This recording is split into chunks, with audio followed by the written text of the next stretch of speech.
बिहार को अगले 5 वर्षों में देश के सबसे विकसित राज्यों की श्रेणी में लाने के लिए नीतीश कैबिनेट ने आज कई महत्वपूर्ण एजेंडों पर मुहर लगाई है। और आज हुई यानी कि वर्ष 2026 में हुई नीतीश कैबिनेट की पहली बैठक में कुल मुहर लगी है, जिसमें न सिर्फ बिहार में रोजगार और उद्योगों को बेहतर तरीके से बढ़ावा देने बल्कि बड़े स्तर पर रोजगार सृजन करने, नौकरियों की बहार लाने और राज्य को विकसित बिहार के रूप में पेश करने को लेकर के महत्वपूर्ण एजेंडा पेश किया गया है। नमस्कार, आप देख रहे हैं न्यूज फॉर नेशन और मैं हूं प्रियदर्शन। और वर्ष 2026 में आज बिहार के मुख्यमंत्री नीतीश कुमार की अध्यक्षता में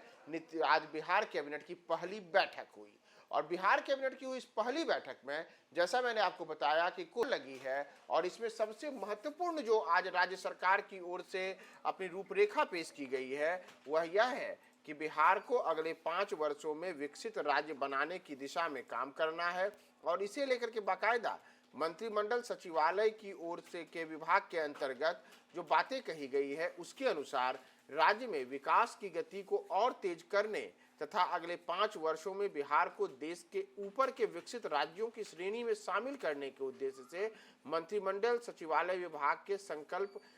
संख्या जो 1587 है, जो पिछले महीने ही 16 दिसंबर 2025 की तारीख का है, उसके तहत 7 निश्चय 3 यानी कि वर्ष 2025 से 2030 के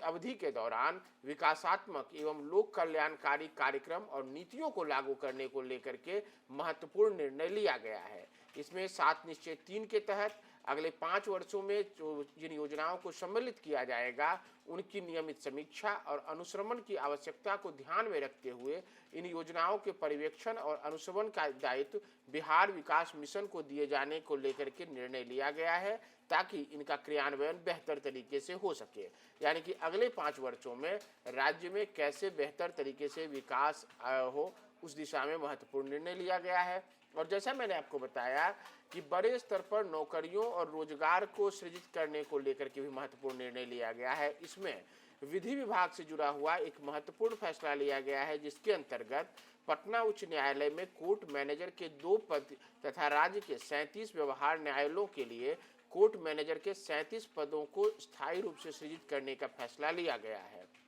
इसी प्रकार से कुछ अन्य विभागों में भी रोजगार सृजन की दिशा में काम किया गया है, जिसमें राज्य की जो 43 कारागार हैं उसमें नए सिरे से 9073 अदद सीसीटीवी कैमरों के अधिष्ठापन के लिए सीसीटीवी कैमरा, सॉफ्टवेयर, फील्ड आधारित जो अन्य प्रकार की तमाम चीज़ें होती हैं, इसके लिए 155 करोड़ 38,36,153 रुपए की स्वीकृति आज बिहार कैबिनेट ने प्रदान की है। साथ ही साथ राज्य सरकार की ओर से आज जिन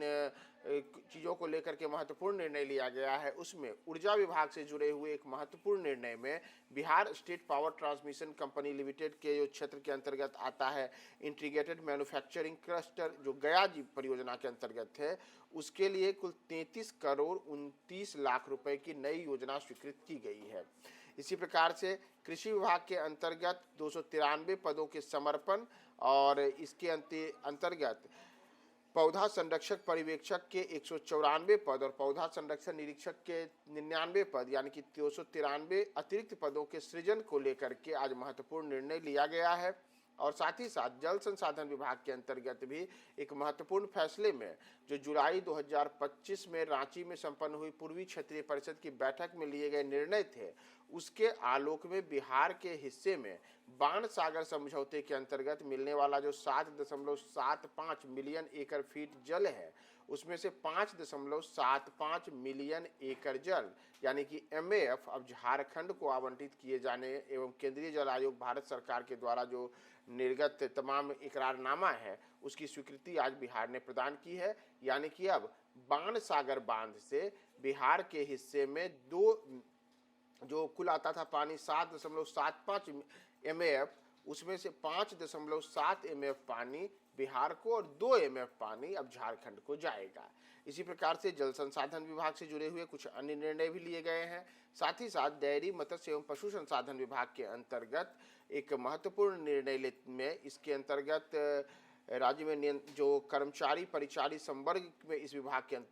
पद हैं उसमें 200 पदों के सृजित करने को स्वीकृति देने को और पुनर्गठन करने को लेकर के महत्वपूर्ण निर्णय लिया गया है। जैसा मैंने आपको बताया कि मंत्रिमंडल सचिवालय विभाग के अंतर्गत 7 निश्चय की योजना को स्वीकृति दी गई है। इसके अतिरिक्त इस विभाग के अंतर्गत भी कुछ अन्य निर्णय लिए गए हैं। मद्य निषेध विभाग, उत्पाद एवं निबंधन विभाग के अंतर्गत अब बिहार आनंद कारज विवाह निबंधन नियमावली 2025 को स्वीकृति प्रदान की गई है। परिवहन विभाग के अंतर्गत महत्वपूर्ण निर्णय लिए गए हैं। इसी प्रकार से भवन निर्माण विभाग ने एक महत्वपूर्ण निर्णय लेते हुए बिहार भवन मुंबई के निर्माण कार्य के लिए 314 करोड़ 20 लाख 59 हजार रुपए की प्रशासनिक स्वीकृति प्रदान की है। यानी कि दिल्ली की तर्ज पर अब मुंबई में भी बिहार भवन बनेगा। इसी प्रकार से शिक्षा विभाग, सहकारिता विभाग, सिविल विमानन विभाग को लेकर के कई महत्वपूर्ण निर्णय लिए गए हैं, जिसमें सिविल विमानन विभाग के अंतर्गत दरभंगा हवाई अड्डे के पास लॉजिस्टिक पार्कों और कार्गो हब के निर्माण को लेकर के जो भूमि अधिग्रहण किया जाना है उसके लिए 138 करोड़ 82 लाख 88 हजार रुपए की प्रशासनिक स्वीकृति प्रदान की गई है। मैंने जैसे आपको पहले ही बताया कि विधि विभाग के अंतर्गत 37 लेबर कोर्टों के लिए और अन्य प्रकार के कोर्ट मैनेजर के पदों की स्वीकृति प्रदान की गई है। इसी प्रकार से विज्ञान, प्रावैधिकी एवं तकनीकी शिक्षा विभाग के अंतर्गत भी महत्वपूर्ण निर्णय लिए गए हैं। मंत्रिमंडल सचिवालय विभाग ने 7 निश्चय 3 को अनुमति प्रदान की है। साथ ही साथ भवन निर्माण विभाग के अंतर्गत राजवंशी नगर और शास्त्री नगर में आवासीय एवं गैर आवासीय रूप में जो पटना का मास्टर प्लान निर्माण करने के लिए चयनित परामर्शी है उसके लिए 1 करोड़ 59 लाख से ज़्यादा की राशि स्वीकृत की गई है। राज्य सरकार की आज जो यह कैबिनेट बैठक हुई उसमें कई अन्य निर्णय लिए गए हैं, जिसमें उद्योग विभाग के अंतर्गत, साथ ही साथ नगर विकास एवं आवास विभाग के अंतर्गत और नगर श्रम संसाधन एवं प्रवासी श्रमिक कल्याण विभाग के अंतर्गत कई महत्वपूर्ण निर्णय हुए हैं, जिससे आम लोगों को सीधे सीधे विभिन्न जगहों पर अलग अलग किस्म के फायदे होंगे और इसका बड़ा लाभ राज्य के श्रमिकों और अन्य लोगों को मिलेगा। साथ ही साथ शिक्षा विभाग के अंतर्गत केंद्र सरकार के द्वारा जो प्रायोजित पीएम श्री योजना के तहत राज्य के लिए चयनित कुल 789 माध्यमिक एवं उच्च माध्यमिक सरकारी विद्यालय हैं, उसके लिए इस वर्ष के लिए 14 अरब 85 करोड़ 85 लाख रुपए की प्रशासनिक स्वीकृति प्रदान की गई है। राज्य सरकार के भवन निर्माण विभाग ने बिहार मंत्री विधानमंडल के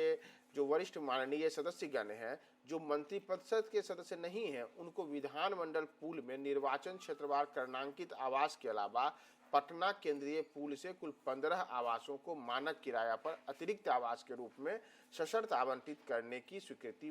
प्रदान की गई है। यानी कि वैसे सदस्य जो बिहार विधानमंडल के सदस्य हैं लेकिन मंत्री नहीं हैं उनको अब अलग 2 आवास मिल सकता है। एक तो उनके लिए जो आवास से पहले से विधायक आवास में निर्मित थे वह, इसके अतिरिक्त एक अन्य आवास भी मिल सकता है जिसमें के लिए उनको किराया देना पड़ेगा और इसके लिए एक मानक किराया तय किया गया है। हालांकि इसकी संख्या केवल 15 रखी गई है। इसी प्रकार से पथ निर्माण विभाग के अंतर्गत बिहार के विभिन्न जिलों को जोड़ने वाली सड़कों के मजबूतीकरण, चौड़ीकरण और अन्य प्रकार के कार्यों के लिए विभिन्न सड़कों के लिए आज राज्य सरकार के बैठक में महत्वपूर्ण निर्णय लिया गया। और साथ ही साथ युवा रोजगार एवं कौशल विभाग के अंतर्गत भी राज्य में अलग अलग विभागों के लिए 147 पदों के सृजन की स्वीकृति आज प्रदान की गई है। तो राज्य कैबिनेट की आज हुई इस बैठक में इन तमाम महत्वपूर्ण एजेंडों पर मुहर लगी है और विशेष करके अगले 5 वर्षों में बिहार को विकसित राज्य की श्रेणी में लाने के लिए नीतीश सरकार ने आज ये तमाम एजेंडों पर मुहर लगाई है। तो राज्य कैबिनेट की इस बैठक से पर आपकी क्या टिप्पणी राय है, हमारे कमेंट बॉक्स में जरूर टिप्पणी करें और देखते रहें न्यूज़ फॉर नेशन।